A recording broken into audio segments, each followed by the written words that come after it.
Muy buenos y gaélicos días. En este episodio daremos lectura a las reglas del fútbol gaélico y del hurling, vigentes a partir del 1 de enero de 2025. Estas reglas forman parte de la parte 2 de la guía oficial de la Asociación Atlética Gaélica, una organización fundada en el año 1884. Hoy comenzaremos con la primera de las 5 secciones en las que hemos dividido esta lectura completa.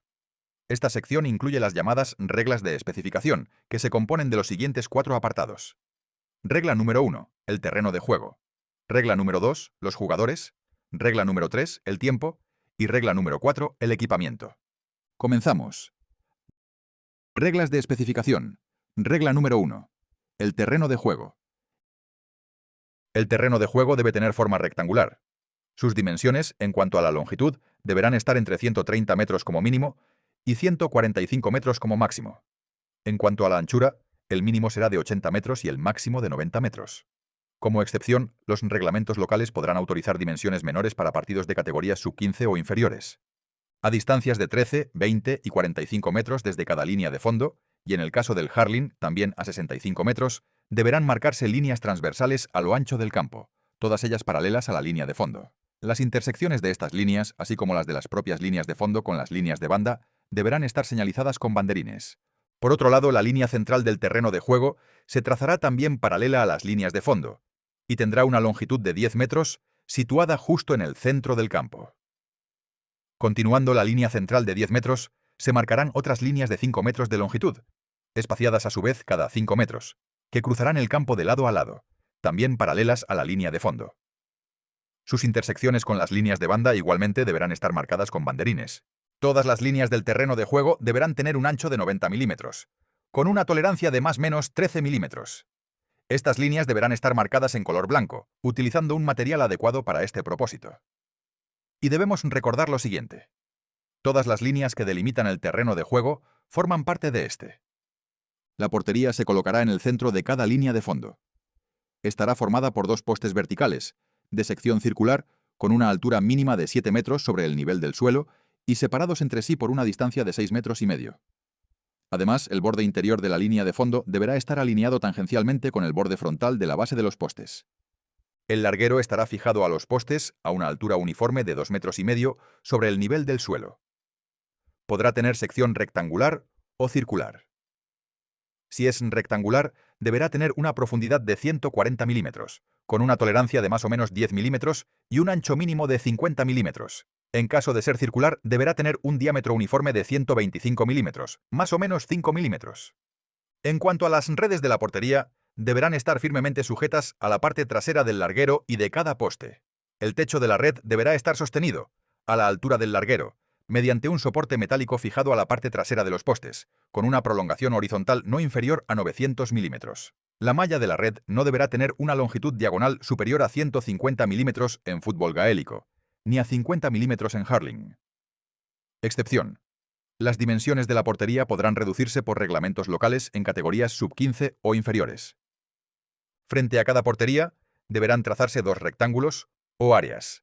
El primer rectángulo, el área pequeña, tendrá 14 metros de largo por 4 metros y medio de ancho.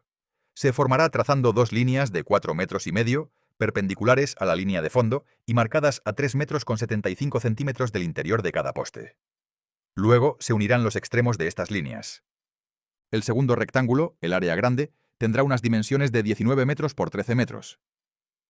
Se formará también con 2 líneas de 13 metros, perpendiculares a la línea de fondo, marcadas a 6 metros con 25 centímetros del interior de cada poste. Y como antes, se unirán los extremos de estas líneas. La línea de fondo, incluyendo la línea de gol, forma parte de cada uno de estos rectángulos. Las otras 3 líneas delimitan el área del rectángulo correspondiente sin constituir parte de este. Se trazará un arco semicircular de 13 metros de radio, centrado en el punto medio de la línea de 20 metros y ubicado en el exterior de dicha línea. En el caso del fútbol gaélico se marcará además otro arco semicircular, esta vez de 40 metros de radio, también centrado en el punto medio de la línea de gol y trazado igualmente en el exterior de la línea de 20 metros. Se marcará un punto a 11 metros del centro de la línea de gol, desde el cual se deberá ejecutar el lanzamiento de penalti en fútbol gaélico. Para llevar a cabo las sustituciones, se establecerá una zona específica en la línea de banda que se extenderá 5 metros a cada lado de la línea central y que será señalada como la zona de sustitución. Todos los jugadores que entren o salgan del terreno de juego, ya sea en una sustitución normal o en una sustitución temporal, deberán hacerlo únicamente por esta zona, y siempre con la autorización previa del árbitro. Excepción. En caso de lesión, el jugador afectado podrá abandonar el campo por el punto más cercano a su posición en ese momento. Por último, en esta regla número 1, todos los banderines utilizados para marcar las líneas de demarcación deberán tener la parte superior lisa y redondeada, para garantizar la seguridad de los jugadores. Reglas de especificación. Regla número 2. Los jugadores. Un equipo estará formado por 15 jugadores, un guardameta y 14 jugadores de campo. Solo hay dos excepciones. Primera, un comité de condado puede autorizar un número menor de jugadores en partidos que no pertenezcan a campeonatos oficiales. Segunda, un equipo podrá comenzar un partido con 13 jugadores. Los jugadores que lleguen tarde podrán incorporarse al juego durante una interrupción, pero deberán notificarlo previamente al árbitro. El partido se disputará con la duración reglamentaria completa. Siempre que un equipo haya alineado al menos 13 jugadores, incluyendo aquellos que hayan sido expulsados o que se hayan retirado por lesión, el resultado final se considerará válido. Respecto a las sustituciones, el número máximo de sustituciones permitidas durante el tiempo reglamentario será de 5. En el caso de que haya prórroga, podrán realizarse hasta 3 sustituciones adicionales. También están permitidas las sustituciones temporales, tanto en el tiempo reglamentario como en la prórroga, de acuerdo con lo que veremos el próximo episodio en las normas de las reglas de control que se aplica a los casos de sangrado o sospecha de lesión en la cabeza. En ningún caso se permitirá hacer sustituciones cuando un jugador haya sido expulsado. Las sustituciones solo podrán realizarse durante una interrupción del juego, y únicamente después de que el jugador implicado haya entregado una nota de sustitución al árbitro. En los partidos senior entre condados, esta nota se entregará al cuarto árbitro. Esta norma se aplica también a las sustituciones temporales por lesión. Se considera interrupción del juego cualquier momento en el que el árbitro detiene el partido, ya sea tras una anotación, un disparo desviado, antes de ejecutar un libre, un saque de banda, o para atender a un jugador lesionado. En partidos entre condados, todas las sustituciones, incluidas las temporales, deberán realizarse con jugadores que figuren en la lista oficial presentada al árbitro. Y en los partidos del campeonato senior entre condados, todas las sustituciones deberán ajustarse a lo dispuesto en el Código 12.2. Para los que no lo sepáis, existe un documento oficial de la Asociación Atlética Gaélica denominado Códigos, en el que aparece, entre otros, este Código 12.2 que regula los requisitos específicos sobre la inscripción de equipos y las listas de jugadores en este tipo de partidos de alto nivel. Pasamos a desglosar los aspectos referidos al listado oficial de jugadores. Antes de cualquier partido oficial, deberá entregarse al árbitro una lista de jugadores, por duplicado, redactada en irlandés, salvo que se indique lo contrario en el Código 5.2, que es un código de este documento que os comentaba antes, que establece la prioridad del idioma irlandés frente al inglés en las listas oficiales, salvo algunas excepciones permitidas para facilitar la identificación. La lista debe incluir los nombres de pila completos, y se entenderá que los 15 primeros en aparecer son los titulares, salvo que se indique claramente lo contrario. En los partidos entre condados, se aplicarán además las siguientes normas. La lista deberá estar numerada del 1 al 24 e incluir el nombre del club al que pertenece cada jugador. Excepción, en los partidos senior entre condados, la numeración podrá llegar hasta el número 26. Todos los jugadores que participen en el partido deberán figurar en la lista presentada al árbitro antes de comenzar. En los partidos del campeonato senior entre condados será obligatorio cumplir con el Código 5.2 que, como os decía antes, regula el uso del idioma irlandés en las listas de jugadores. Durante la prórroga se aplicarán estas disposiciones.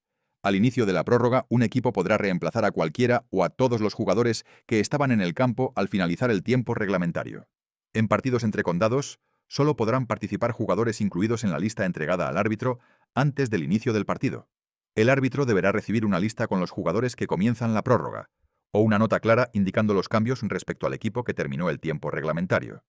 Y cerrando la regla número 2, leemos algunas indicaciones para jugadores que participen en una prórroga. Primero, es importante recordar lo siguiente.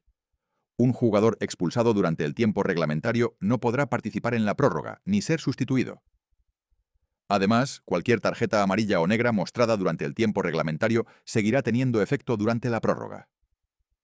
Si un jugador ha recibido una tarjeta negra y ha sido enviado al banquillo de exclusión temporal en los últimos 10 minutos del tiempo reglamentario, deberá aparecer en la lista o nota de jugadores para la prórroga y cumplirá el tiempo restante de sanción al comienzo de esta. Durante la prórroga se permitirán sustituciones y sustituciones temporales. Reglas de especificación. Regla número 3. El tiempo. En las competiciones más relevantes, como los campeonatos senior entre condados, las finales de liga, los campeonatos interprovinciales, las finales del All Ireland, los campeonatos provinciales y las finales de los campeonatos senior de condado, los equipos deben estar en el campo puntualmente a la hora especificada por el comité responsable. Para el resto de los partidos se exige que los equipos estén preparados al menos 5 minutos antes del inicio. El tiempo de juego habitual se divide en dos partes de 30 minutos, añadiéndose tiempo adicional al final de cada mitad por interrupciones, sean accidentales o provocadas. A este tiempo se le denomina tiempo reglamentario. En competiciones senior de condados, ligas nacionales, torneos y otras competiciones mayores, cada parte durará 35 minutos. Para los partidos sub-15 o de categorías inferiores, se podrá reducir la duración si así lo contemplan los reglamentos locales. Cuando haya reloj público y bocina disponibles, se deberán usar conforme a la normativa del Consejo Central. Durante el descanso, que no podrá superar los 10 minutos, los equipos cambiarán de lado. En los partidos senior entre condados, este descanso podrá alargarse hasta 15 minutos. En los partidos que no repartan puntos de liga, un comité responsable puede establecer de antemano que en caso de empate tras el tiempo reglamentario se juegue una prórroga. Si tras la prórroga persiste la igualdad, se aplicará el sistema denominado ganador en el día.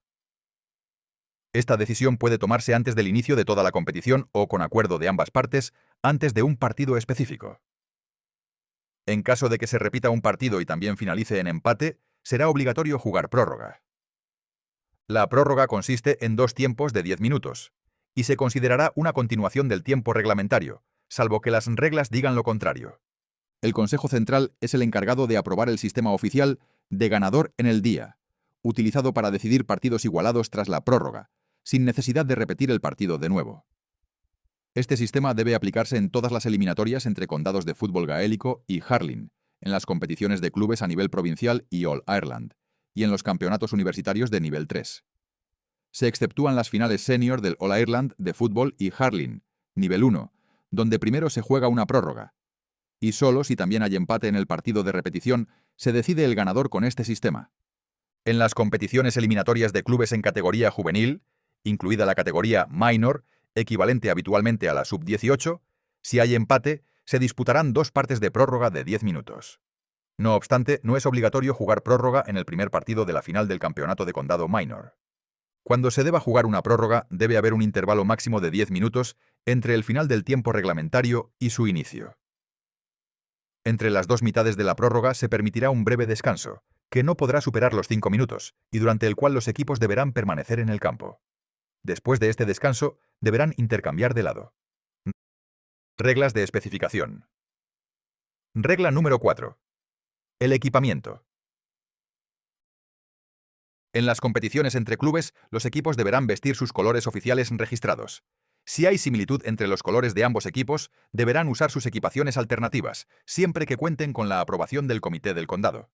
En las competiciones entre condados, cada equipo deberá llevar sus colores distintivos registrados. En caso de coincidencia o confusión de colores, ambos condados deberán recurrir a sus uniformes alternativos u otros colores autorizados o indicados por el comité responsable. En todos los partidos, el guardameta deberá llevar una camiseta claramente diferenciada de la del resto de su equipo y del equipo contrario. En todos los partidos y entrenamientos de hurling, cada jugador deberá llevar obligatoriamente un casco con protección facial. Este casco debe cumplir con la norma IS 355 o con cualquier otra norma que la Autoridad Nacional de Seguridad de Irlanda establezca como sustituta. No se permitirá ninguna modificación en los cascos respecto a su estado original de fabricación. En el caso del fútbol gaélico, no se permitirá el uso de casco durante los partidos, bajo ningún concepto. En todos los partidos y entrenamientos de fútbol gaélico, cada jugador deberá utilizar obligatoriamente un protector bucal. Será responsabilidad individual de cada jugador llevarlo correctamente colocado durante toda la sesión o encuentro.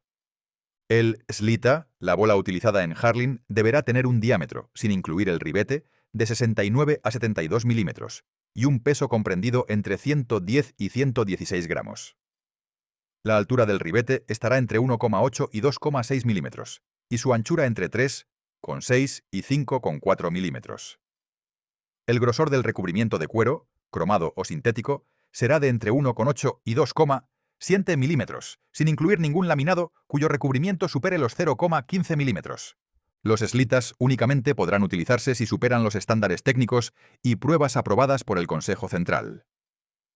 Para partidos oficiales de Go Games, juveniles, Super Games o adultos, deberán llevar el distintivo oficial de homologación de la Asociación Atlética Gaélica. Las pruebas de calidad se realizarán anualmente en un centro independiente homologado, con el fin de verificar que los productos siguen cumpliendo con los criterios establecidos por el Consejo Central. Este organismo también aprobará un código de equipamiento y material de juego, el cual regulará tanto los balones como los slitas. Asimismo, podrá autorizar el uso de chips inteligentes para autenticar los slitas en partidos oficiales concretos. El balón de fútbol gaélico deberá tener una circunferencia de entre 68 y 70 centímetros y pesará entre 480 y 500 gramos. Excepcionalmente, un comité de condado podrá autorizar balones o slitas con dimensiones menores para su uso en categorías sub-15 o inferiores. Tanto los balones como los slitas deberán cumplir con los requisitos del Reglamento sobre Equipamiento y Material de Juego aprobado por el Consejo Central. Los hurls, o palos utilizados en hurling, solo podrán aprobarse para su uso si cumplen con los estándares técnicos y las pruebas estipuladas por el Consejo Central. Hay un documento oficial adicional del Consejo Supremo de la Asociación que indica exactamente las dimensiones permitidas para los hurls, según las diferentes categorías de edad. En las categorías juveniles hasta sub-12 está prohibido usar hurls con bandas metálicas, salvo que estén completamente cubiertas con cinta adhesiva. Se podrá utilizar un tee o soporte artificial para los saques de portería en fútbol gaélico, siempre que sea un modelo aprobado por el Consejo Central. El control del partido estará en manos de un árbitro, 4 asistentes de meta y 2 asistentes de banda, quienes tomarán decisiones sobre todas las cuestiones que afecten al juego directamente en el terreno. En todos los partidos senior entre condados se designará además un cuarto árbitro. Con esto damos fin a la primera parte de la lectura comentada y actualizada de la guía oficial de la GAA. Se vienen otras 4 secciones más, llenas de normas detalladas y aclaraciones que te ayudarán a comprender a fondo el mundo del hurling y el fútbol gaélico. Como siempre, se agradece un like, un comentario con vuestra opinión y por supuesto que os suscribáis si os interesa el trabajo que estamos a realizar. Nos vemos en el segundo episodio. Más y mejor.